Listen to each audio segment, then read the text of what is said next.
When former President Barack Obama decided to appear on live television and deliver a detailed critique of Donald Trump's history of racially charged comments and discriminatory policies, the atmosphere in American politics shifted dramatically, because this was not just an ordinary disagreement between two political figures but a rare instance of a highly respected leader exposing what many had suspected for years, that Trump's rhetoric and decisions had consistently demonstrated disdain and hostility toward black people, and when Obama spoke, his words carried moral weight that no pundit or journalist could match.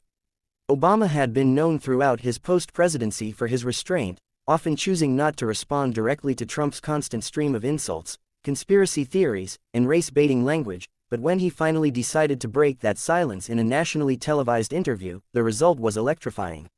Millions of Americans tuned in expecting the calm and eloquent Obama they remembered, but what they witnessed was something even more powerful, a leader who, while maintaining composure, directly confronted the toxic legacy of his successor.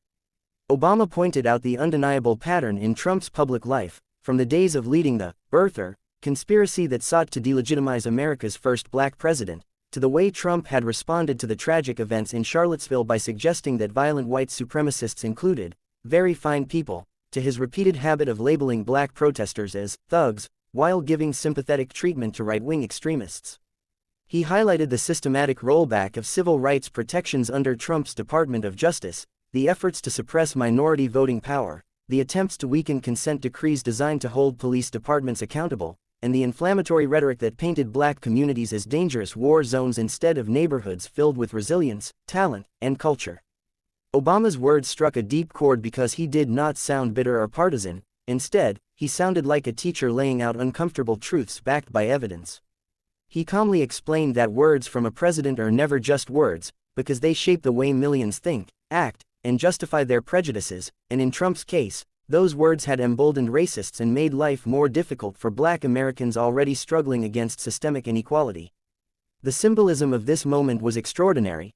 The nation's first black president, a man whose rise to the White House was itself a monumental breakthrough in American history, was now openly exposing the racial animus of the man who followed him, the same man who had built his political fame by questioning whether Obama was truly American. The interview quickly became the centerpiece of political debate across the nation. Television networks replayed the most searing clips, social media platforms erupted with discussions, and hashtags praising Obama and condemning Trump's racism trended for days. For many in the black community, it was a cathartic moment, a validation of what they had long felt but had rarely seen acknowledged so clearly by a figure of Obama's stature. Civil rights leaders called it a historic reckoning, noting that Obama had finally used his immense credibility to give voice to millions who had suffered under Trump's divisive politics. At the same time, Trump's reaction was as predictable as it was revealing. Almost immediately, he launched into an online tirade, posting angry all-caps tweets denouncing Obama as a liar, a disgrace, and a failed president. He did not address the specific charges, that he had repeatedly insulted black Americans, that his administration had undermined their rights, that he had normalized white supremacist voices, but instead lashed out with personal insults and wild boasts about his supposed achievements. His allies scrambled to defend him on cable news, but when pressed with Obama's exact words, they struggled to provide answers, often deflecting to topics like the economy or foreign policy. The contrast was glaring. Obama was calm, factual, and persuasive, while Trump appeared frantic, defensive, and deeply insecure. Analysts across the political spectrum noted that Trump's panic was itself proof of the accuracy of Obama's critique, because if the accusations were baseless, Trump could have simply ignored them or refuted them with evidence, yet his instinctive response was rage, denial, and personal attack. International media outlets also covered the story extensively, with newspapers and broadcasters across Europe, Africa, and Asia highlighting the extraordinary nature of the moment. A former American president, respected worldwide, had openly accused his successor of harboring racial hatred, and the successor's furious reaction only seemed to confirm it. The story damaged Trump's already fragile image abroad, portraying him as an unstable leader unable to handle criticism, while elevating Obama once again as a moral voice on the global stage. Within the United States, the impact was even more profound. Black Americans who had felt demonized and dismissed during the Trump years expressed relief that Obama had spoken up for them. Moderate voters who had been uneasy with Trump's rhetoric now saw their doubts validated by the most credible source imaginable. Historians commented that this moment would likely be remembered as one of the most important confrontations in modern American political history, the first black president exposing the racial hostility of the man who succeeded him, live on national television.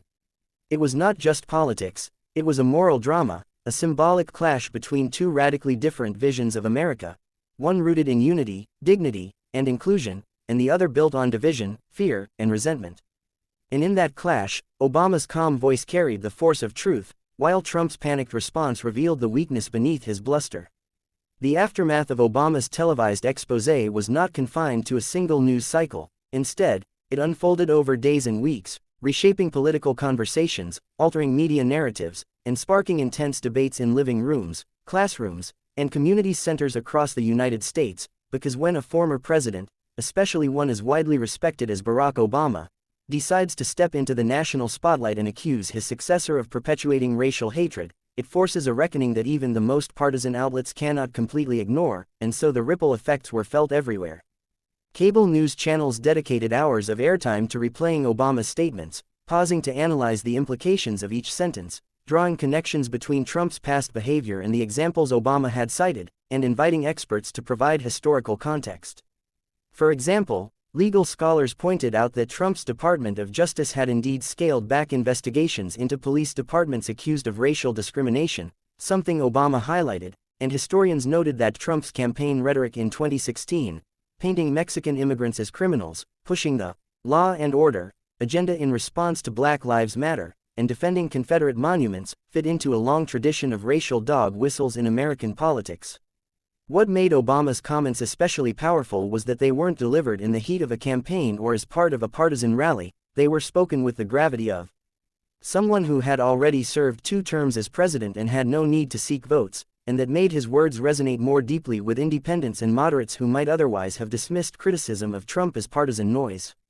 In black communities across the country, churches, barbershops, and community centers buzzed with conversation about Obama's remarks. Many older generations saw it as vindication, a public acknowledgement that the discrimination and hostility they had endured under Trump's presidency was real and recognized. Younger activists, who had sometimes criticized Obama for being too cautious on issues of race while in office, praised him for finally speaking with unfiltered honesty, seeing the moment as a bridge between his legacy of hope and their demand for direct action against injustice. Civil rights organizations capitalized on the moment, using clips of Obama's interview in campaigns to encourage voter registration and civic engagement, arguing that Trump's panic was proof of the power of truth-telling and collective action. On the other side, Trump's panic translated into an increasingly erratic series of moves. His tweets became more frantic, his speeches more defensive, and his allies' talking points more inconsistent. At a rally shortly after the interview, Trump attempted to dismiss Obama as irrelevant, calling him yesterday's news, but the very fact that he devoted so much energy to attacking Obama revealed how rattled he truly was. Political analysts observed that Trump's brand relied heavily on projecting strength and dominance, yet Obama's calm dismantling of his record had made him look weak and insecure, undermining that carefully crafted image. Conservative commentators faced a dilemma. Some tried to downplay Obama's words by saying, "All presidents face criticism," but this argument fell flat because Obama hadn't just offered routine criticism, he had made a moral case that Trump's behavior actively harmed black Americans. Others tried to pivot by highlighting Trump's claims about record-low black unemployment during his presidency, but economists and fact-checkers quickly pointed out that the trend of declining black unemployment had begun under Obama and that racial wealth and opportunity gaps had remained stubbornly wide under Trump. The panic spread through Trump's political operation as well. Advisors worried that the interview could further erode his standing among suburban moderates and young voters of color, groups that were already drifting away from him. Democratic strategists, meanwhile, seized the opportunity to amplify Obama's words, weaving them into speeches, ads, and social media campaigns, painting Trump not just as controversial or divisive but as someone fundamentally unfit to represent all Americans because of his racial hostility. Internationally, the story continued to echo. African leaders and commentators referenced Obama's interview as validation of their criticisms of Trump, particularly after Trump's infamous "shithole countries" remark, which had insulted nations across the African continent. European allies, already wary of Trump's unpredictability, cited the interview as further evidence that his leadership style undermined America's image as a moral authority. In classrooms, teachers used the interview as a teaching moment, prompting students to discuss the role of presidential rhetoric in shaping social attitudes and the long history of race in American politics. Cultural commentators described the moment as a symbolic clash not just between two presidents but between two different Americas, one embodied by Obama's inclusive vision and one by Trump's politics of fear and resentment. For weeks, opinion polls showed a small but noticeable shift. Trump's favorability among black voters, already dismal, dipped even further, while Obama's approval rating, already high, spiked again, proving that his voice still carried enormous influence even years after leaving office. Trump's panicked behavior only deepened the impact, because every new rant on Twitter, every new insult hurled at Obama, and every attempt to rewrite history simply reminded the public of what Obama had said in the first place. The episode became a case study in how truth, delivered calmly and clearly, could destabilize even the most blustery and defiant political figures. More than anything, it demonstrated the unique power Obama still held as a symbol of dignity and credibility, and the unique vulnerability Trump carried as a man whose power was built on bravado but whose record could not withstand serious moral scrutiny. The third major phase of fallout from Obama's televised exposé was the cultural and generational conversation it ignited, because while politics tends to dominate headlines in the short term, the deeper significance of this moment lay in how it shaped discussions about race, leadership, and truth-telling in America, and as communities processed Obama's words and Trump's panicked reaction, the moment began to take on symbolic weight far beyond its immediate political implications. Younger generations of activists, especially those involved in movements like Black Lives Matter, saw Obama's interview as both vindication and challenge. On the one hand, it validated years of protest, organizing, and mobilization, because here was the nation's most prominent black leader openly declaring on national television that Trump's words and policies had been harmful, racist, and destructive to black communities. On the other hand, it also challenged activists to think about how to translate that validation into concrete political and social change.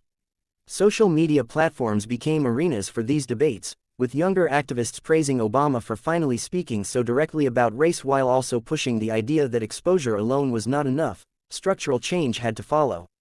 Meanwhile, older generations of African Americans, those who had lived through Jim Crow, civil rights struggles, and decades of subtle and overt racism, interpreted Obama's remarks as a moment of historic importance.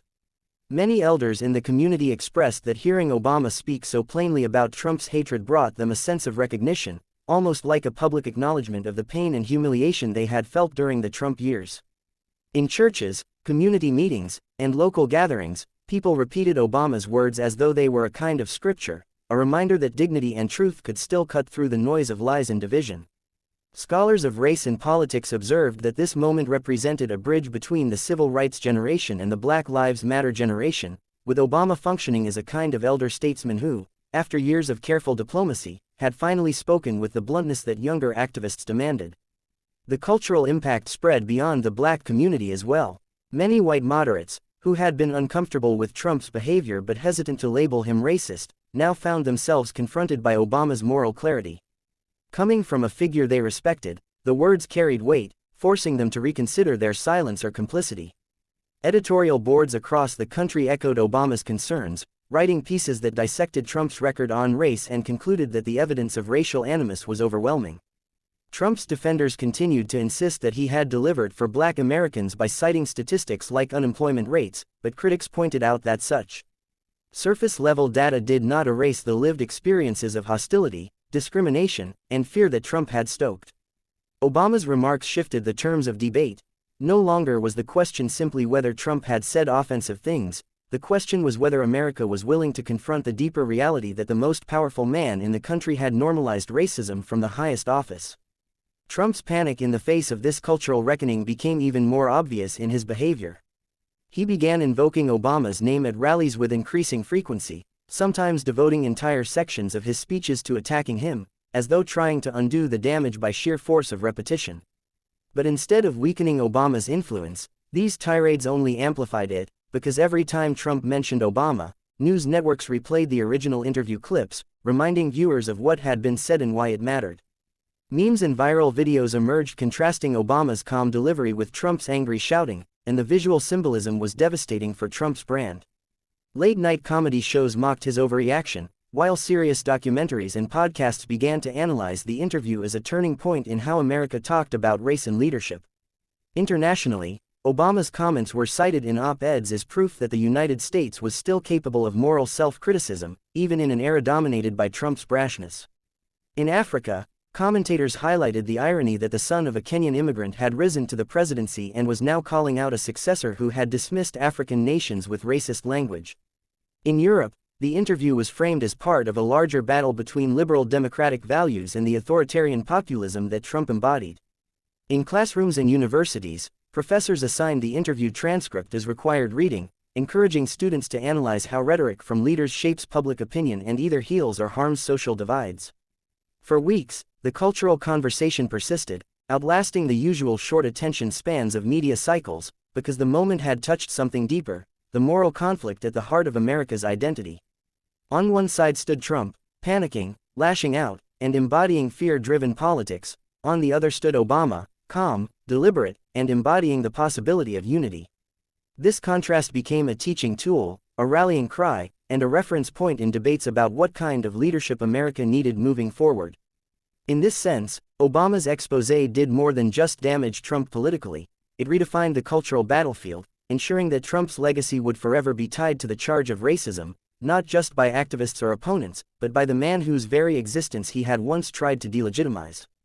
As the political dust settled in the weeks following Obama's live television remarks, the deeper implications of the clash between the two presidents became impossible to ignore, because what began as a powerful televised moment evolved into a broader examination of America's unresolved struggle with race and the role of leadership in either healing or inflaming that struggle, and Trump's panicked reaction to Obama's exposé revealed more than just personal insecurity. It highlighted the fragility of a political brand built on division. While Trump and his allies doubled down on rhetoric meant to rally his base, including renewed attacks on immigrants, urban communities, and activists, the broader public could see the direct connection between these outbursts and the insecurity triggered by Obama's words.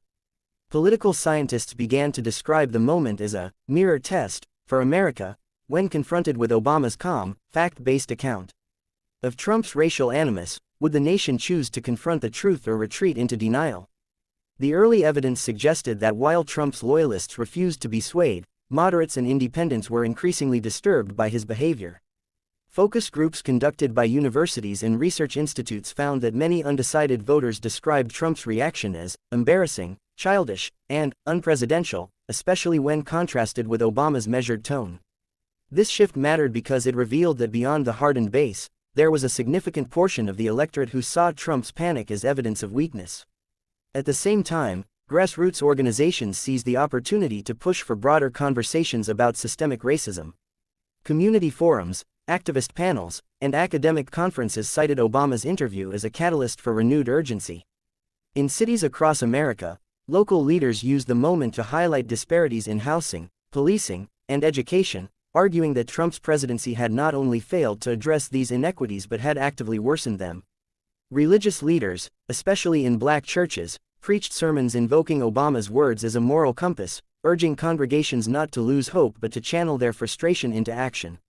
Artists, musicians, and filmmakers also responded, producing works that juxtaposed the dignity of Obama's truth-telling with the chaos of Trump's panic, turning the moment into a cultural symbol as well as a political one. In Washington, members of Congress debated the long-term consequences of Trump's racial rhetoric. Democrats cited Obama's interview on the House and Senate floors, arguing that Trump's behavior disqualified him from ever holding office again. Even some Republicans, though careful with their language, acknowledged privately that the interview had inflicted real damage, and that Trump's inability to restrain his rage had only made it worse. Behind the scenes, Trump's advisors were reportedly alarmed at how much media attention Obama's comments continued to generate, far longer than the usual news cycle. They urged Trump to pivot back to policy or focus on attacking Democrats, but his obsession with Obama prevented him from letting go. Every time he mentioned Obama in a tweet or a rally, the media replayed the interview, creating a feedback loop that amplified the very criticism he wanted to bury. Internationally, the fallout continued to harm America's image. Global allies watched with dismay as Trump seemed incapable of responding with dignity, while Obama's stature as a global statesman only grew. Analysts in Europe described the episode as a parable of leadership, contrasting Trump's bluster with Obama's composure. In Africa, leaders pointed out the irony of Trump dismissing entire nations while Obama, with roots on the continent, reminded the world that leadership required respect and inclusion. This global dimension mattered because America's reputation as a moral leader had already been tarnished under Trump, and Obama's intervention highlighted the gap between how the U.S. could be seen and how it was being seen under Trump. At home, cultural commentators described the interview as a symbolic unmasking. For years, critics had accused Trump of racism, but his defenders always insisted those accusations were exaggerated or politically motivated. Obama's decision to state it plainly, supported by evidence, stripped away those denials. It was one thing for journalists or activists to make the charge, it was another for a former president, who had once held the office with grace and dignity, to declare it so publicly. That moral weight could not be undone by tweets or insults, no matter how loud. Trump's panic revealed the truth that perhaps frightened him most: he had been defined by contrast. His identity as a political figure had always been tied to opposing Obama, first through birtherism, then through systematically dismantling Obama-era policies, but now Obama had stepped back into the spotlight and turned that contrast into a devastating moral judgment. The result was not only political damage but existential humiliation. Even within conservative media, cracks appeared. A handful of columnists acknowledged that Obama's critique had merit, pointing to Trump's long record of racially divisive remarks. While the majority of right-wing outlets tried to deflect, the fact that any dissent emerged at all was telling.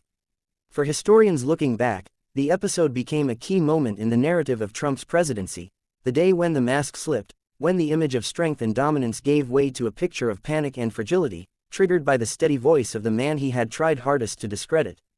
In this way, Obama's exposé was more than just a news story, it became a defining chapter in the story of American democracy, one that forced the country to ask hard questions about race, leadership, and truth.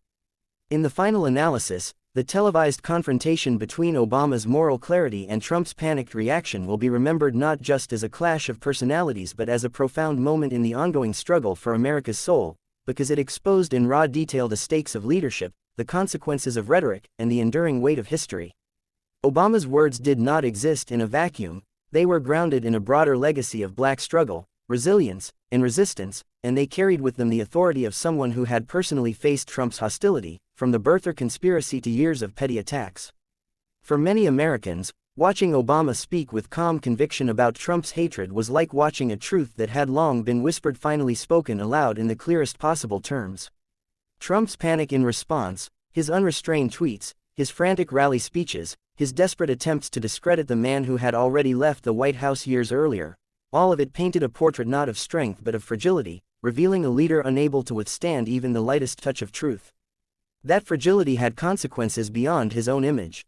It raised questions about how a president so easily rattled by criticism could ever claim to defend the nation in times of crisis. It forced voters to reckon with the contrast between two very different visions of leadership, one rooted in dignity, empathy, and truth, and another rooted in bluster, resentment, and fear. In this way, the moment became more than a commentary on Trump's character, it became a reflection of the choices America faced. Would the nation embrace the inclusive vision Obama articulated, or would it allow Trump's panic-driven politics to define its future?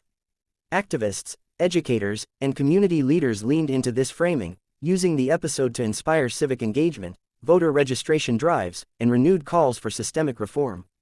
The message was clear: if Trump's panic revealed the vulnerability of a politics built on hate, then the responsibility of citizens was to seize that opening and push for something better. International observers, too, saw the moment as symbolic. Commentators in Europe described it as evidence that America was at a crossroads, with Obama representing the country's highest ideals and Trump embodying its darkest impulses.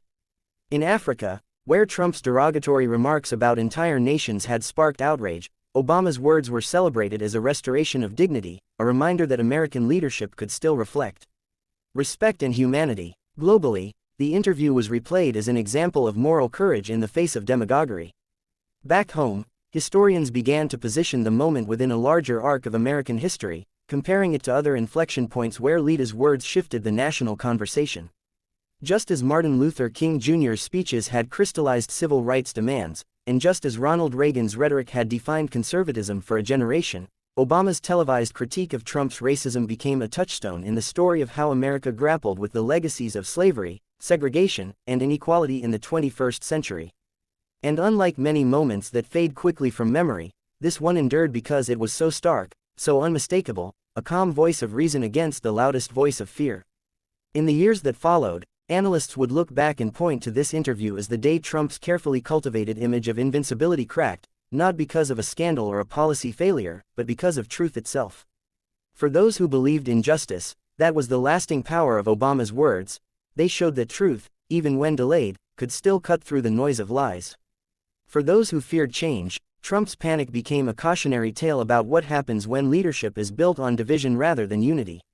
Ultimately, the moment will be remembered as more than just a clash between two men. It will be remembered as a defining struggle between two Americas, the one that clings to fear and hatred, and the one that strives, however imperfectly, toward equality and justice. In that struggle, Obama's calm clarity and Trump's unrestrained panic stood as symbols of the choices before the nation. And if history is any guide, the memory of that televised moment will continue to shape how Americans understand leadership, race, and truth for generations to come.